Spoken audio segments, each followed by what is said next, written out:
warahmatullahi wabarakatuh. A'udzubillahi minasyaitonirrajim. Bismillahirrahmanirrahim. Alhamdulillahirabbil alamin wa bihi nasta'in wa ala umuri dunya waddin. Wassalatu wassalamu ala asyrofil anbiya'i wal mursalin sayyidina wa maulana Muhammadin wa ala alihi washabihi ajmain. Pertama-tama, sebelum kita mulai pembelajaran pada siang hari ini, marilah kita berdoa. Nah, untuk ketua kelas bisa dipimpin berdoa teman-temannya. Nah, setelah selesai berdoa, maka kita lanjutkan dengan absensi. Siapakah yang hari ini tidak hadir atau tidak dapat mengikuti pembelajaran pada siang hari ini?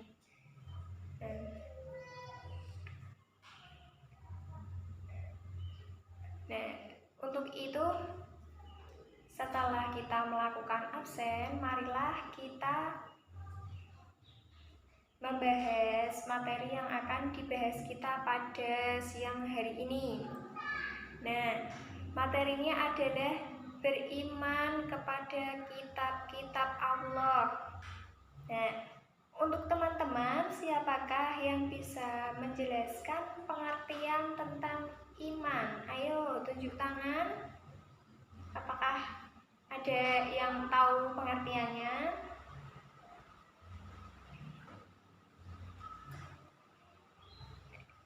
Nah,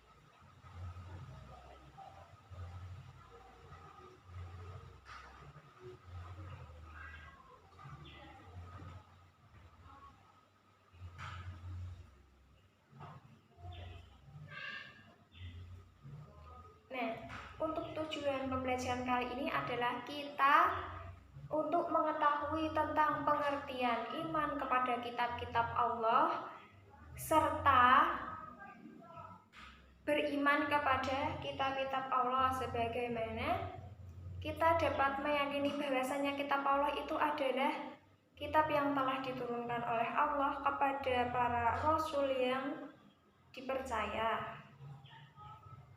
Selain itu, kita juga dapat memberikan dalil yang mendasari tentang iman kepada kitab-kitab tersebut,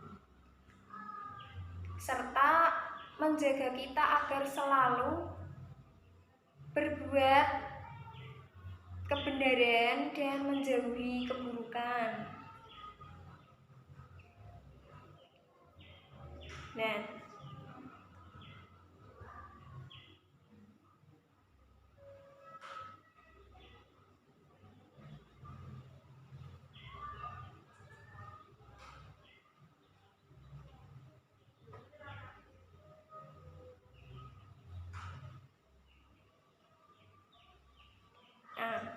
untuk itu, selanjutnya adalah saya akan menjelaskan tentang pengertian iman.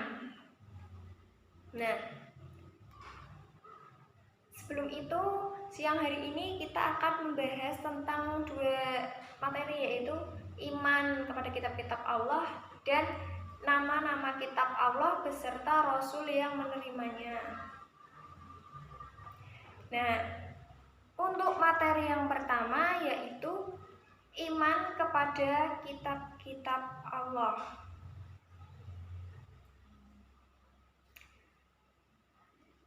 Iman menurut bahasa iman adalah percaya atau membenarkan, sedangkan menurut istilah iman adalah kepercayaan yang diyakini kebenarannya dengan bukti, diucapkan dengan lisan dan diamalkan dengan amal perbuatan. Jadi iman kepada kitab-kitab Allah artinya adalah percaya dan meyakini bahwasanya Allah Subhanahu wa Ta'ala mempunyai kitab-kitab yang telah diturunkan kepada rasul-rasulnya agar menjadi pedoman hidup bagi seluruh umat.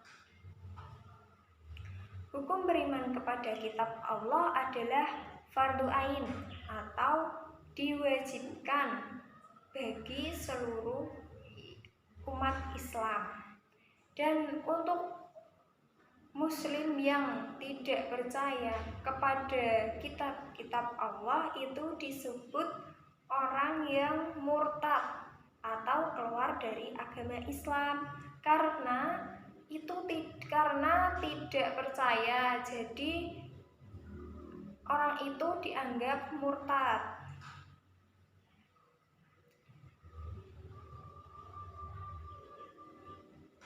Karena beriman kepada kitab Allah itu termasuk dalam rukun iman yang ketiga. Di situ kita mengimani kitab-kitab Allah, di mana kita harus percaya apapun yang ada di dalam kitab tersebut, baik kandungannya maupun arti-artinya. Sebagaimana Allah berfirman dalam Quran surat Al-Baqarah ayat 177 yang artinya, bukanlah kuhadapkan wajahmu ke timur dan barat suatu kewajiban, akan tetapi sesungguhnya kebajikan ialah beriman kepada Allah Subhanahu wa taala, nabi-nabi, malaikat-malaikat serta kitab-kitabnya. Nah, untuk itu kita sebagai umat manusia wajib hukumnya beriman kepada kitab-kitab Allah yang telah diturunkannya, baik itu kitab Al-Quran maupun kitab-kitab terdahulu yang telah diturunkan. Nah, pada pembahasan yang kedua kita akan membahas tentang beriman kepada kitab-kitab Allah, yaitu dimana pembahasan kedua ini adalah tentang kitab-kitab yang diturunkan oleh Allah Subhanahu wa taala beserta rasul yang menerima. Yang pertama adalah kitab Taurat, yaitu kitab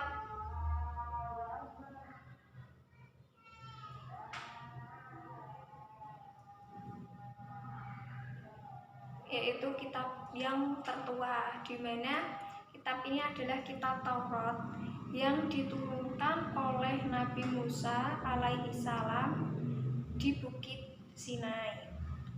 Kitab ini diturunkan pada Nabi Musa sebagai pedoman hidup bagi kaum Bani Israel pada masa itu. Dan pada kitab ini terdapat ajaran yang dengan detail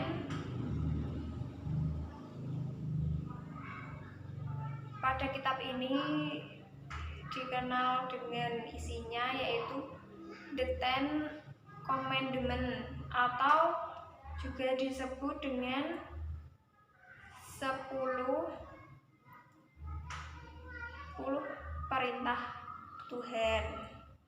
Taurat sendiri memiliki arti yaitu hukum atau syariat. Bahasa yang digunakan ialah bahasa Ibrani. Kitab Taurat juga disebutkan dalam Al-Quran, tepatnya pada surah Al-Isra ayat 2 yang bunyinya Bismillahirrahmanirrahim.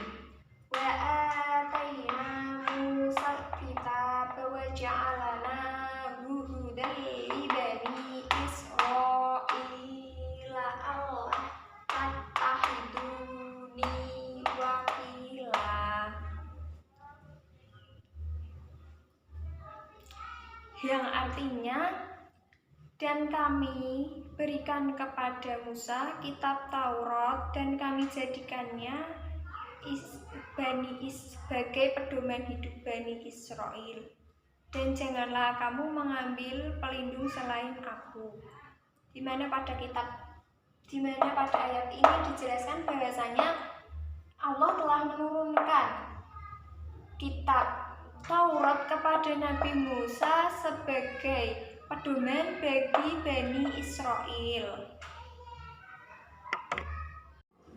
Dan yang kedua adalah kitab Zabur, di mana kitab ini diturunkan kepada Nabi Daud.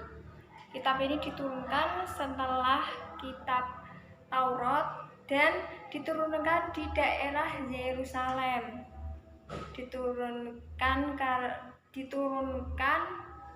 sebagai pedoman hidup setelah kitab Taurat. Kitab ini ditulis dengan bahasa Kipti.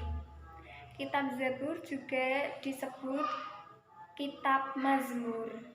Pada kitab ini berisi tentang nyanyian dan pujian-pujian kepada Allah Subhanahu wa taala.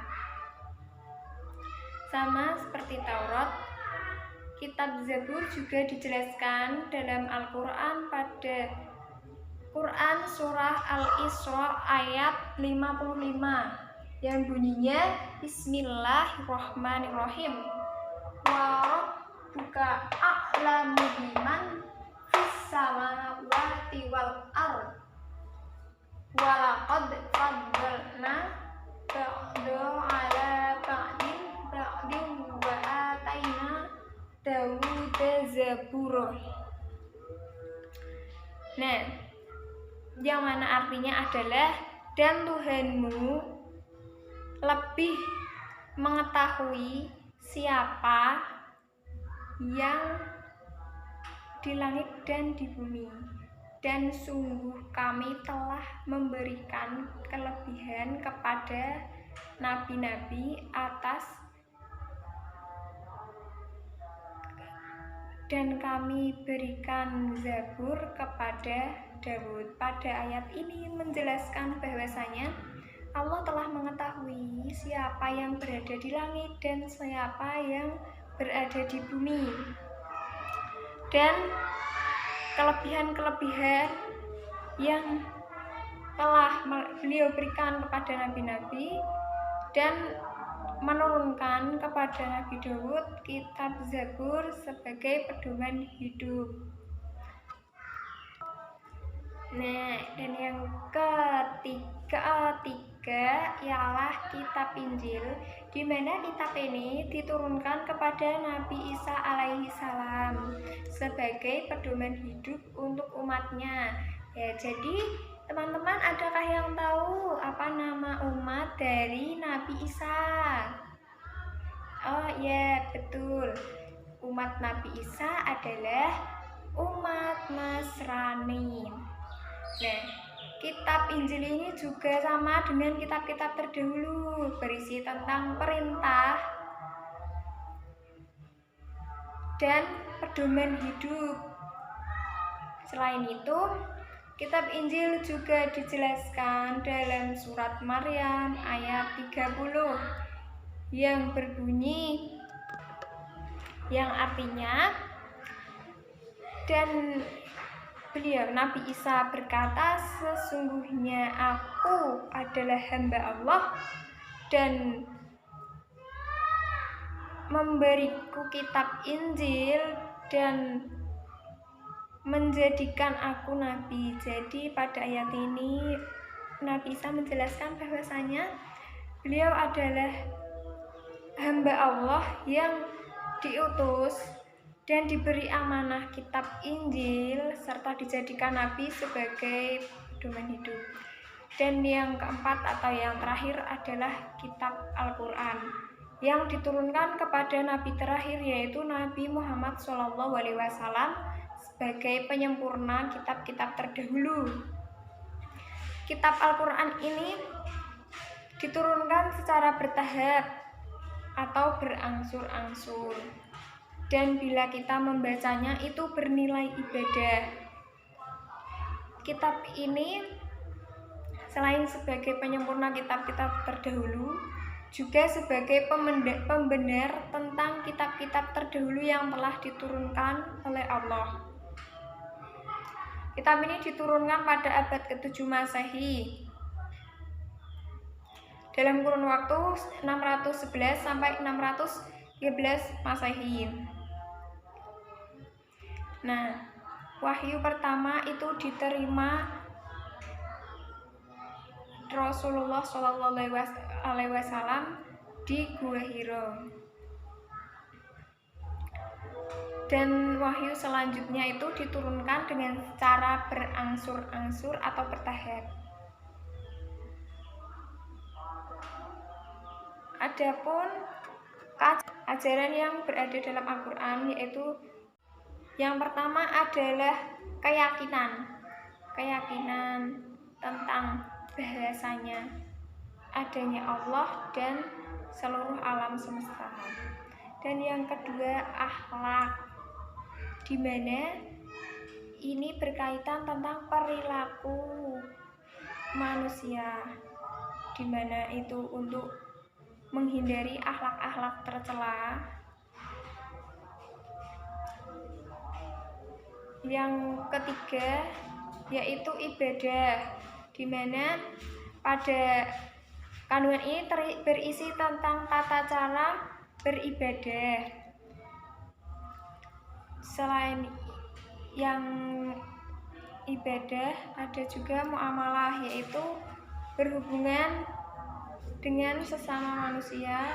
Dan yang terakhir adalah sejarah tentang kisah-kisah orang terdahulu. Dan sekian untuk materi yang dapat saya sampaikan, kurang lebihnya mohon maaf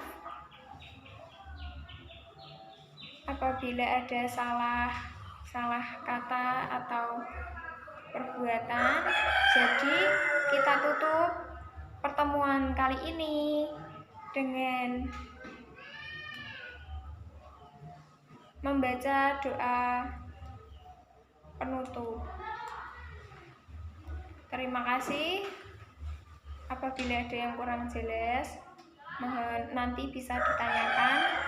Dan semoga apa yang kita pelajari pada siang hari ini bermanfaat. Sekian, terima kasih. Wabillahi taufiq wal hidayah, waridha wal inayah. Wassalamualaikum warahmatullahi wabarakatuh.